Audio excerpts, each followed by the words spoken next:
श्री गणेशाय नमः. श्री इष्टदेवताय नमः. श्री कुलदैवताभ्यो नमः. श्री ग्रामदेवताभ्यो नमः. श्री वास्तुदेवताभ्यो नमः. मम या देवी सर्वभूतेषु लक्ष्मीरूपेण संस्कृता नमस्तस्ये नमस्तस्ये नमस्तस्ये नमो नमः. ए आई, मी तुझे मनापासून जी पूजा केली आहे ती मान्य करून घे.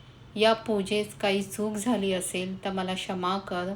माझ्या कुटुंबावर तुझे सदैव लक्ष राहू दे. माझ्या हातून कोणाचे वाईट घडू देऊ नकोस. झालेस तर चांगले करण्याची बुद्धी दे. काही संकट आलीस तर त्या संकटावर मात करण्याची ताकद दे. माझ्या कुटुंबाचे आरोग्य चांगले ठेव. तसेच त्यांच्या प्रगतीच्या मार्गावर येणारे अडथळे दूर कर. सर्वांना सुखी ठेव. हीच तुझ्या चरणी मनापासून प्रार्थना.